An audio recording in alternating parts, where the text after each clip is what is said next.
नमस्कार दोस्तों, स्वागत है आपका अपने YouTube channel education classes Ramu में आपका स्वागत करता हूं। दोस्तों, आज हम जो कल का टॉपिक छूटा हुआ था थोड़ा सा प्रश्न, उसको आज हम इस टॉपिक में ख़त्म कर देंगे। तो अगर आप प्राइमरी सुपर टेट शिक्षक भर्ती की तैयारी करते होंगे तो आप इस वीडियो को जरूर देखिएगा। पर्यावरण एवं सामाजिक अध्ययन वाला टॉपिक जो है हम यूथ कंपटीशन टाइम्स से कवर कर रहे हैं। इसमें हमने लगभग 13 टॉपिकों कवर कर चुके हैं। आज का हमारा टॉपिक है हमारी सांस्कृतिक विरासत का कुछ प्रश्न जो छूट गए थे, तो हमने कहा था कि आपसे दूसरे पार्ट में हम इसको कवर कर देंगे। तो ये पार्ट 2 है, ध्यान रखिएगा। इससे पहले इसी टॉपिक का पार्ट 1 नहीं देखे होंगे तो प्लेइंग लिस्ट बनी हुई है सामाजिक विज्ञान के नाम से, आप वहां से जाकर उन वीडियो को देख सकते हैं अगर आप प्राइमरी सुपर टेट शिक्षक भर्ती की तैयारी करते हैं तो। 13वां टॉपिक है हमारी सांस्कृतिक विरासत। इसमें हमने 50 प्रश्न जो है पिछले पार्ट 1 में कर चुके हैं, तो ध्यान रखिएगा। पार्ट 1 वाली वीडियो देख लीजिएगा। बहुत महत्वपूर्ण प्रश्न जो है इसमें देखने को आपको मिलते हैं और महत्वपूर्ण टॉपिक है। 10 नंबर का प्रश्न प्राइमरी सुपर टेट में यहाँ से बनता है। और आपको एक चीज़ बता गया कि अगर आप हमारे टेलीग्राम चैनल से नहीं जुड़े होंगे तो जुड़ जाइएगा। लिंक इस वीडियो के डिस्क्रिप्शन में है, या इस नाम से जाकर एजुकेशन क्लासेस रामू के नाम से जाकर सर्च करिएगा, हमारा टेलीग्राम चैनल मिल जाएगा। वहाँ पर आपको शिक्षक भर्ती से रिलेटेड, ये चाहे यूपी टेट की बात करें चाहे सीटेट की बात करें, सभी के फ्री नोट्स फ्री में उपलब्ध कराते हैं। अभी हमने पिछली वीडियो बताकर एक हिंदी का नोट्स जो है उपलब्ध कराया था, वो अपने टेलीग्राम पर शेयर कर दिया हूँ। कंप्यूटर टाइपिंग द्वारा वो नोट्स बनाया गया है, काफ़ी महत्वपूर्ण नोट्स है। तो एक बार जाकर देखिए तो उसे सही, फिर उसके बाद पता चलेगा कि हम उपलब्ध कराते हैं या नहीं। जल्दी सीटेट का अगला नोट्स उपलब्ध कराने का प्रयास करूँगा, तो बने रहिएगा चैनल के साथ। वीडियो पसंद आए तो चैनल को लाइक शेयर सब्सक्राइब जरूर करिएगा। आज का हमारा 51वां प्रश्न होगा, क्योंकि पिछले पार्ट 1 में हमने 50 प्रश्न कवर कर चुके हैं। तो 50 प्रश्न कवर कर चुके हैं और ये जल्दी आने वाला है। सीटेट के फॉर्म अगर आप भर चुके होंगे तो उसकी तैयारी लग जाएगा। हालांकि सीटेट आपको नौकरी नहीं देगा, नौकरी सिर्फ सुपर टेट ही दे सकता है। तो सीटेट में अगर पास भी होंगे तो आप सीटेट पर उतना फोकस मत करें जितना कि हमें आपको सुपर टेट पर करना है। तो हमने 50 प्रश्न पिछले वीडियो में कर चुके हैं और हो सकता है कि आने वाले कुछ समय में जो शिक्षक भर्ती की गुंजाइश दिख रही है, क्योंकि जो नया आयोग गठन करने की प्रस्ताव दिया गया था वो सरकार ने मंजूर कर दिया है। अब वो विधानसभा से पास कराना है। जैसे ही वो पास हो जाता है तो फिर नया आयोग आएगा, उसके बाद यूपी टेट, फिर उसके बाद सुपर टेट का एग्जाम कराया जाएगा सरकार के तरफ से। तो चलिए, हमारा प्रश्न नंबर 51 है कि जयपुर, दिल्ली, मथुरा तथा उज्जैन में जंतर मंतर के नाम से वेधशाला का निर्माण किसने कराया था। ऑप्शन आपके सामने है। प्रश्न नंबर 51 का जो विकल्प हमारा सही होगा वो ए होगा। सवाई राजा जयसिंह ने ये जयपुर, दिल्ली और मथुरा तथा उज्जैन में जंतर मंतर के नाम से वेधशाला का निर्माण कराया था। ये वाला विकल्प इसका सही हो जाएगा। महत्वपूर्ण है, ध्यान रखिएगा। आगे चलते हैं और अगला हमारा पॉइंट है इसी से रिलेटेड कि सवाई राजा जयसिंह 18वीं सदी में भारत में राजस्थान प्रांत में कछवाहा अंश के सर्वाधिक प्रतापी शासक थे। इन्होंने जयपुर शहर का स्थापना किया था। काशी, दिल्ली, उज्जैन, मथुरा और जयपुर में अतुलनीय और अपने समय की सर्वाधिक सटीक गणनाओं में के लिए जानी गई वेधशालाओं का निर्माण सवाई राजा जय सिंह ने कराया था। तो बस इतना पॉइंट है। ज़्यादातर ये तो पॉइंट उतना पूछा नहीं जाएगा, लेकिन दिया है तो आपको बता दे रहा हूँ। प्रश्न नंबर 52 है कि पुष्कर झील कहाँ स्थित है। पुष्कर मेला कहाँ लगता है, पुष्कर झील कहाँ स्थित है, पुष्कर मेला किस लिए फेमस है। ये सभी बात हमने पार्ट 1 वाले प्रैक्टिस सेट में कर चुके हैं। अब यहाँ से प्रश्न पूछ रहा है कि ये झील कहाँ स्थित है, वो आपको बताना है। तो ये राजस्थान में झील पड़ती है, काफ़ी फेमस झील है राजस्थान की, और यहीं पर ऊँटों का सबसे बड़ा मेला भी लगता है, तो उसी को पुष्कर का मेला कहा जाता है। पुष्कर सरोवर राजस्थान राज्य के अजमेर जिले में कस्बे में स्थित एक पवित्र हिंदुओं का झील है। इस झील के निकट ब्रह्मा जी की मंदिर भी स्थित है। तो ध्यान रखिएगा, अगर प्रश्न में पूछे कि ब्रह्मा और पशुओं का मेला कहाँ पर प्रसिद्ध है तो वो राजस्थान का पुष्कर ही प्रसिद्ध है। लेकिन अगर पशुओं का मेला सबसे पूछ दे तो सोनपुरा बिहार पर मारिएगा। लेकिन अगर ब्रह्मा जी का नाम उसमें दिया रहे तो जरूर आप पुष्कर के साथ जाइएगा राजस्थान में। तो चलिए, पुष्कर मेला जो है ऊँटों की बिक्री के लिए काफ़ी फेमस है, ये भी ध्यान रखिएगा। प्रश्न नंबर 53, कौन सा राज्य भारत का मैनचेस्टर स्विट्जरलैंड कहा जाता है? मैनचेस्टर किसे कहते हैं? अहमदाबाद को कहते हैं। भारत का स्विट्जरलैंड किसे कहा जाता है, वो आपको बताना है इस प्रश्न में। इसका जो विकल्प सही होगा वो होगा कौशानी, और ये उत्तराखंड की पहाड़ियों से घिरी हुई एक छोटा सा कस्बा है जो कि काफ़ी फेमस है। स्विट्जरलैंड जैसे यहाँ पर जाने के बाद अनुभव होता है। तो अनोखी अनोखी पर्वतें हैं जो कि बादलों से टच हुई होती हैं, उसी को कौसानी क्षेत्र है उत्तराखंड में। 53 का ये वाला विकल्प हमारा सही हो जाएगा। कौसानी भारत के उत्तराखंड राज्य के अंतर्गत कुमाऊं मंडल में बागेश्वर जिले के एक गाँव है जहाँ हिमालय की खूबसूरती के दर्शन कराती कौसानी उत्तराखंड तथा भारत का स्विट्जरलैंड के नाम से प्रसिद्ध है। और पिनाकनाथ चोटी पर बसा ये कस्बा है, तो ये भी ध्यान रखिएगा। आगे चलते हैं। प्रश्न नंबर 54। प्रश्न नंबर 54 है कि विश्व का सबसे ऊंचा कहा जाने वाला विश्व शांति स्तूप बिहार में स्थित है। बिहार में कहाँ स्थित है वो आपको बताना है। तो ये जो हमारा 54 का विकल्प सही होगा वो होगा प्रश्न नंबर 54 का सी वाला विकल्प, राजगीर में बिहार के स्थित है। सी वाला विकल्प जो है सही हो जाएगा। विश्व शांति स्तूप जो बौद्धों से रिलेटेड है, ध्यान रखिएगा। सांची का महान स्तूप कहाँ स्थित है वो आपको बताना है प्रश्न नंबर 55 का। तो प्रश्न नंबर 55 का हमारा जो उत्तर होगा, सांची का महान स्तूप किसने बनाया था? तो अशोक ने बनवाया था। ये तो आपको पता होगा, मध्य प्रदेश में स्थित है। बी वाला विकल्प इसका सही हो जाएगा।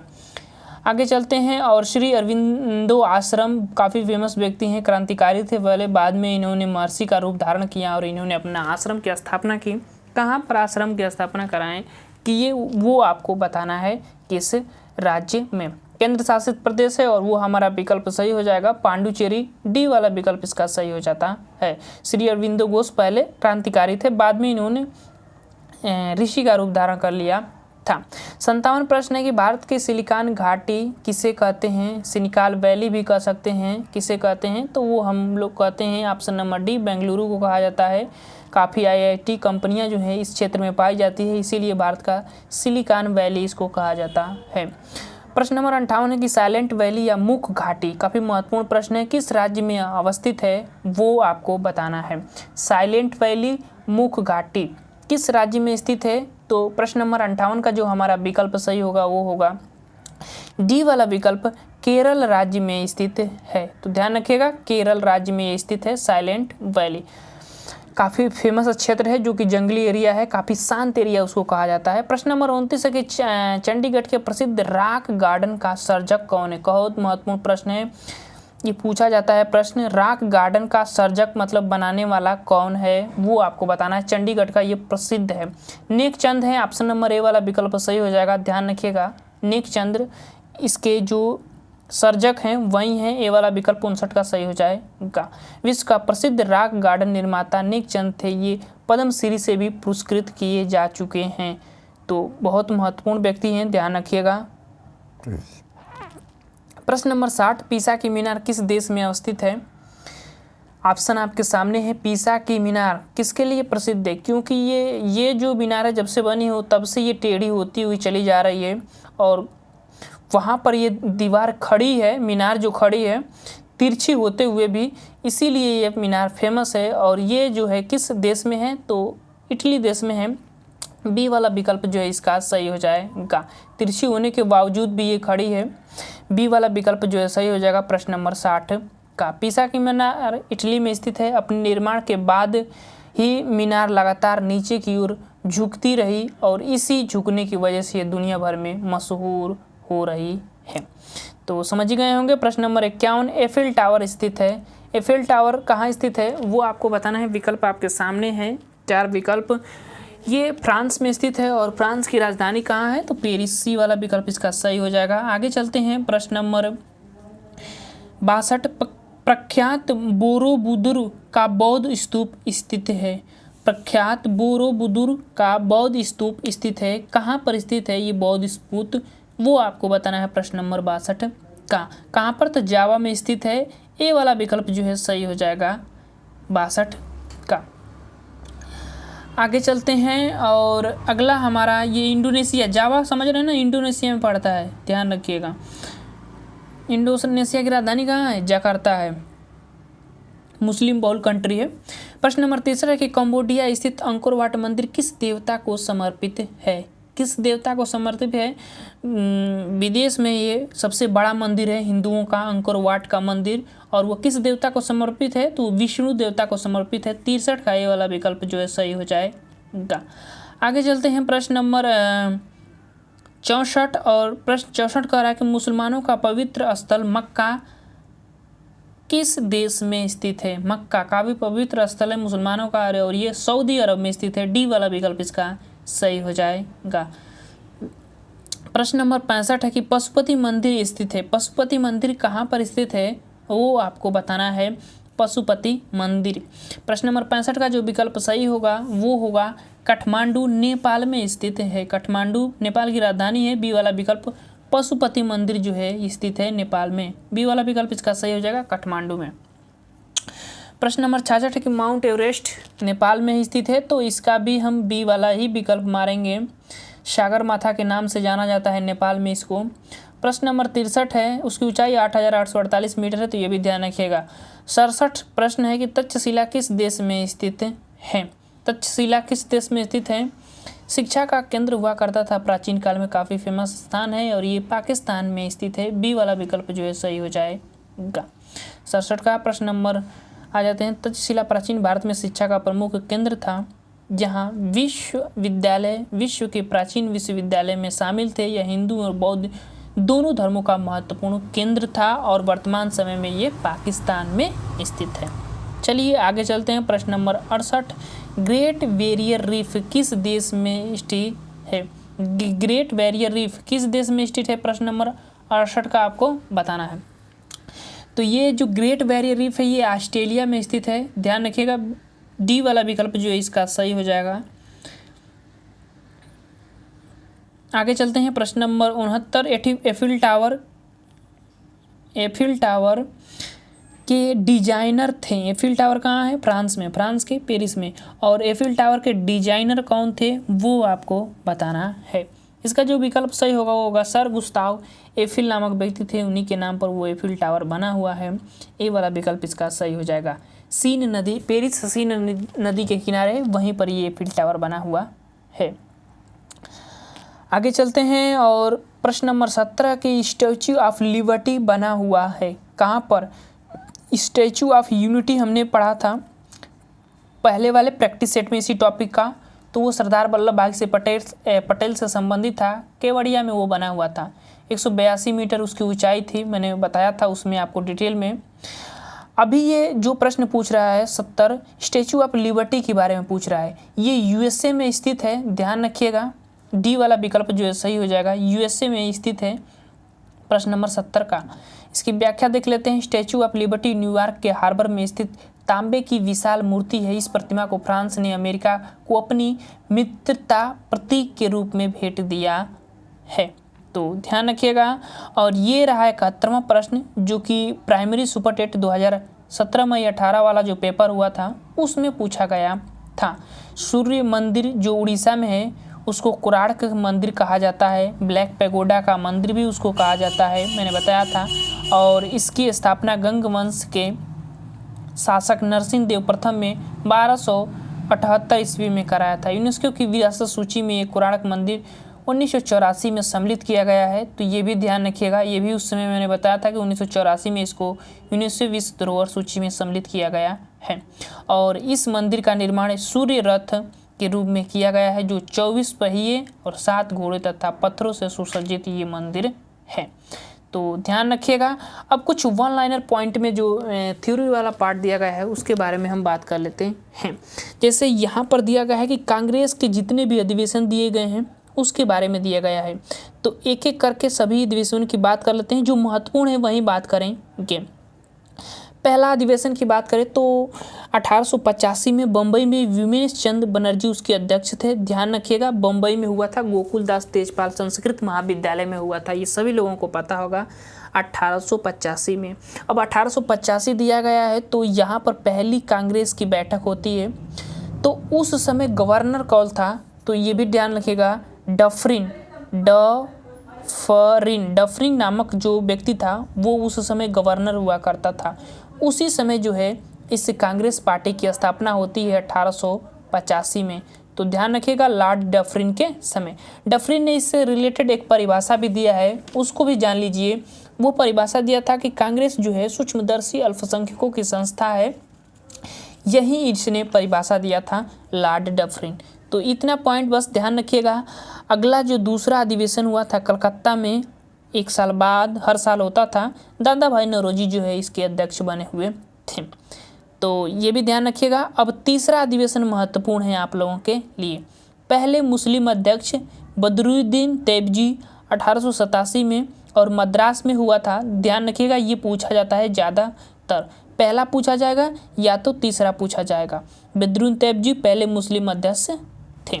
उसके बाद चौथा भी महत्वपूर्ण है, ये 1888 में हुआ था इलाहाबाद में, और जॉर्ज यूले पहले ब्रिटिश अध्यक्ष जो है बने हुए थे, जॉर्ज यूले कांग्रेस पार्टी के। तो ये भी पॉइंट ध्यान रखिएगा। अब हम आगे चलते हैं, जो महत्वपूर्ण है वही चीज़ इसमें से हम बता रहे हैं। जैसे अब हम चलते हैं 10वां अधिवेशन 1894 में। ये कहाँ हुआ था? मद्रास में हुआ था। आल्फ्रेड वे हुए थे। कांग्रेस संविधान का निर्माण जो है इसी समय किया गया था कांग्रेस पार्टी के लिए। कांग्रेस संविधान का सूक्ष्म संविधान बनाने का निर्णय जो आल्फ्रेड वेन के समय में लिया गया था। तो बस इतना ध्यान रखिएगा। आगे चलते हैं और अगला हमारा अधिवेशन जो है 1906 महत्वपूर्ण है। यहाँ पर कुछ पॉइंट आपको हम बताएंगे। जैसे कि 1906 में कलकत्ता अधिवेशन हुआ था और ये 22वां अधिवेशन था कांग्रेस पार्टी का। इसके अध्यक्ष दादा भाई नौरोजी थे। और इसी बैठक में पहली बार स्वराज शब्द का प्रयोग जो है किया गया था, जो अपने आप में काफ़ी महत्वपूर्ण था। स्वराज शब्द का प्रयोग जो है 22वें कांग्रेस अधिवेशन 1906 में कलकत्ता में किया गया था। दादा भाई नौरोजी उसके अध्यक्ष थे। तो ये भी ध्यान रखिएगा स्वराज शब्द की मान। उसके बाद 1907 में देखिए ये भी महत्वपूर्ण है। 23वां 1907 में हुआ था सूरत में और अध्यक्ष रास बिहारी बोस थे। और यहाँ कांग्रेस पार्टी का विभाजन हो जाता है गरम दल में और नरम दल में। तो ये भी पॉइंट ध्यान रखिएगा, गरम दल नरम दल। गरम दल में कौन कौन व्यक्ति थे? तो लाल बाल पाल, लाला लाजपत राय, बाल गंगाधर तिलक और बिपिन चंद्र पाल। अरबिंदो घोष भी थे। ध्यान रखिएगा, अरबिंदो घोष की बात हमने बताया था आपको कि पांडुचेरी में उन्होंने अपना आश्रम बनाया था, तो वही अरबिंदो घोष है। तो ये पॉइंट ध्यान रखिएगा। अब यहाँ से हो गया, आगे चलते हैं। और गरम दल जो नरम दल में कौन कौन थे? तो फिरोज शाह मेहता, दादा भाई नौरोजी, रास बिहारी बोस, ये सब लोग नरम दल के नेता थे। विघटन क्यों हुआ था? क्योंकि गरम दल चाहता था कि लाला लाजपत राय को अध्यक्ष बनाया जाए और नरम दल रास बिहारी घोष को। आगे चलते हैं और अगला हम पॉइंट पर बात करते हैं और वो है हमारा 1917 पहला ब्रिटिश महिला एनी बेसेंट जो है अध्यक्ष बनी थी। ये पॉइंट ध्यान रखिएगा। ब्रिटिश महिला 1917 में कलकत्ता में अधिवेशन हुआ था और एनी बेसेंट अध्यक्ष बनी थी। तो ये भी ध्यान रखिएगा 1917 में। इससे बात करने से पहले एक पॉइंट हम छोड़ रहे हैं, जो 1916 वाला पॉइंट जो है काफ़ी महत्वपूर्ण है। इसको थोड़ा ध्यान से समझिएगा। 1916 में लखनऊ अधिवेशन अंबिका चरण मंजूमदार। और इस समय हुआ क्या था कि जो मुस्लिम लीग थी और कांग्रेस पार्टी के बीच समझौता हुआ था, जिसको लखनऊ समझौता के नाम से जाना जाता है। ध्यान रखिएगा। और इसके विरोधकर्ता मदन मोहन मालवीय थे। तो ये भी ध्यान रखिएगा। कांग्रेस पार्टी और मुस्लिम लीग की समझौता जो है इसी 1916 वाला अधिवेशन में हुआ था। लखनऊ अधिवेशन जिसको कहा जाता है लखनऊ समझौते के नाम से जाना जाता है। 1917 में कलकत्ता जो एनी बेसेंट थी, ये पहली महिला ब्रिटिश अध्यक्ष थी। तो ये भी ध्यान रखिएगा। उसके बाद 1918 में बम्बई में हुआ था हसन इमाम। कांग्रेस का दूसरा विभाजन यहाँ पर होता है। बस इतना पॉइंट ध्यान रखिएगा। 1918 में कांग्रेस का दूसरा विभाजन होता है। हसन इमाम जो इसके अध्यक्ष थे। आगे चलते हैं और अगला हमारा महत्वपूर्ण पॉइंट है। अगला हमारा महत्वपूर्ण पॉइंट है ये वाला 1923 1924 1925 1924 वाला महत्वपूर्ण है। बेलगाम जो महात्मा गांधी थे उसके अध्यक्ष बने थे, तो ये भी ध्यान रखिएगा। 40वां था 1924 में बेलगाम में महात्मा गांधी इसके अध्यक्ष थे। 1925 में प्रथम भारतीय महिला कानपुर के अधिवेशन में सरोजिनी नायडू जो है, इनको पता ही होगा, ये अध्यक्ष बनी थी, तो ये भी ध्यान रखिएगा। तो यहाँ से 2 पॉइंट ये ध्यान रखा जाता है कांग्रेस पार्टी से रिलेटेड, जो सबसे ज़्यादा पूछा जाता है। और 1923 ये भी ध्यान रखिएगा, दिल्ली के अब्दुल कलाम आज़ाद जो है सबसे युवा अध्यक्ष बने थे कांग्रेस पार्टी के। तो अब्दुल कलाम आज़ाद ध्यान रखिएगा, सबसे युवा अध्यक्ष कांग्रेस पार्टी के 1923 में। 1924 में गांधी जी, कर्नाटक के बेलगाम में हुआ था। 1925 में कानपुर में सरोजिनी नायडू जो पहली भारतीय महिला अध्यक्ष बनी थी। आगे चलते हैं, अगला हमारा पॉइंट होगा वो होगा 1927 का मद्रास अधिवेशन, एहसन अंसारी, पूर्ण स्वाधीनता की मांग। ये तो उतना नहीं पूछा जाता, लेकिन ध्यान रखिएगा पूर्ण स्वतंत्रता की मांग जो 1927 में हुआ था। उसके बाद 1929 वाला महत्वपूर्ण है, लाहौर में पंडित जवाहरलाल नेहरू अध्यक्ष बने थे और पूर्ण स्वराज की मांग यहाँ होती है। स्वराज की मांग हमने बताया था कि 1906 वाले अधिवेशन में हुआ था, जब जिसमें दादा भाई नौरोजी अध्यक्ष बने हुए थे, यानी कि कलकत्ता वाले में। लेकिन फिर 1929 में जाकर पूर्ण स्वराज शब्द जुड़ जाता है स्वराज के आगे, इसकी मांग होती है, लाहौर में यह अधिवेशन होता है। उसके बाद 1931 में कराची, सरदार वल्लभ भाई पटेल और मौलिक अधिकार की मांग इस 1931 वाले अधिवेशन में होता है। तो इस अधिवेशनों में कुछ महत्वपूर्ण है जो आपको ध्यान रखना पड़ता है। और 1946 के मेरठ अधिवेशन, आचार्य JB कृपलानी आज़ादी के समय ये अध्यक्ष थे कांग्रेस पार्टी के, तो बस इतना ध्यान रखिएगा। और अगला हम लास्ट पॉइंट ही होगा इसमें, डॉक्टर राजेंद्र प्रसाद जो है 1947 में दिल्ली में हुए विशेष अधिवेशन के अध्यक्ष बने हुए थे 1947 में। तो ये कुछ पॉइंटें थे जो कांग्रेस पार्टी से रिलेटेड महत्वपूर्ण था, जो मैंने आपको बताया। अगर सुभाष चंद्र बोस की भी बात करें तो 1937 वाला वो भी आपको दिखाई देता हूँ।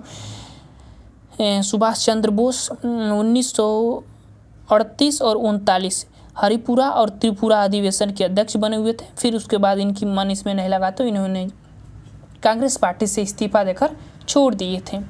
तो ध्यान रखिएगा, ये कुछ महत्वपूर्ण थे। बाकी चीज़ें कांग्रेस पार्टी से अगर हम बात करें तो उतना चीज़ें महत्वपूर्ण नहीं हैं, जितना मैंने जो पॉइंट मैंने बताया वहीं बस ध्यान रखा जाता है। अब यहाँ कुछ और पॉइंट दे दिए गए हैं कि पुर्तगाली ईस्ट इंडिया कंपनी की स्थापना 1498 में कोच्चि में हुआ था। कोच्चि कहाँ है? केरल में, ध्यान रखिएगा। अंग्रेजी ईस्ट इंडिया कंपनी की स्थापना 1600 ईस्वी में मछलीपट्टनम में हुआ था, ये भी ध्यान रखिएगा। और डच ईस्ट इंडिया कंपनी की स्थापना 1602 ईस्वी में हुआ था मछलीपट्टनम में। तो डच और अंग्रेज दोनों की एक ही जगह है, बस 2 वर्ष का अंतर है, ध्यान रखिएगा। डेनिश ईस्ट इंडिया कंपनी की स्थापना 1616 में श्रावणकोर में हुआ था, ये तमिलनाडु वाले क्षेत्र में पड़ता है, ध्यान रखिएगा। फ्रांसीसी ईस्ट इंडिया कंपनी की स्थापना 1664 में सूरत में हुआ था। अब कुछ नारे हैं जो महत्वपूर्ण है, बता देते हैं आपको। वंदे मातरम आनंद मठ से लिया गया है, बंकिम चंद्र चटर्जी इसके लेखक हैं। सत्य और अहिंसा गांधी जी ही होंगे, ये पॉइंट से रिलेटेड। स्वराज्य हमारा जन्मसिद्ध अधिकार है और हम उसे लेकर रहेंगे, बाल गंगाधर तिलक ने ये पॉइंट कहा था। और we have made and tried with destiny, ये जवाहरलाल नेहरू जी हैं। आराम हराम है, जवाहरलाल नेहरू जी हैं। जनगण मनगण रविंद्रनाथ टैगोर। गीतांजलि, और गीतांजलि के लिए 1913 में इनको नोबेल पुरस्कार से सम्मानित किया गया था, ये भी ध्यान रखिएगा। पहले व्यक्ति हैं जो भारत के जिनको नोबेल पुरस्कार 1913 में मिला था साहित्य के क्षेत्र में। तुम मुझे खून दो मैं तुम्हें आज़ादी दूंगा, सुभाष चंद्र बोस। दिल्ली चलो, सुभाष चंद्र बोस। आओ हम, ये पॉइंट तो मुझे पता नहीं। आओ हम पुरुषों की तरह बोलें और घोषणा कर दें कि हम पूरे राज्य भक्त हैं, दादा भाई नौरोजी का ये पॉइंट है, पहली बार मैं भी ये सुन रहा हूँ। सारे जहाँ से अच्छा हिंदुस्तान हमारा, शर मोहम्मद इकबाल का है, महत्वपूर्ण है, ध्यान रखिएगा। राष्ट्र एक धर्म है जो भगवान के यहाँ से आता है, अरविंदो घोष का ये पॉइंट है। और करो या मरो महात्मा गांधी, भारत छोड़ो आंदोलन में ये नारा दिया था, ध्यान रखिएगा। दीन दुखियों की सेवा ही सच्ची ईश्वर पूजा है। विवेकानंद ने कहा था दीन दुखियों की सेवा ही सच्ची ईश्वर पूजा है, ये विवेकानंद ने कहा था। इनकलाब जिंदाबाद सरदार भगत सिंह और हिंदुस्तान भारतेंदु हरिश्चंद्र ने कहा था। वेदों की ओर लौटो दयानंद सरस्वती ने कहा था। तो ये कुछ पॉइंट थे जो कि मैंने आपको करा दिया। कुत्ते भी भौंक रहे हैं। अब हम समाप्त करते हैं वीडियो को। वीडियो पसंद आए तो लाइक शेयर सब्सक्राइब जरूर करेगा। चलिए दोस्त वीडियो को समाप्त करते हैं। Thank you for watching this video.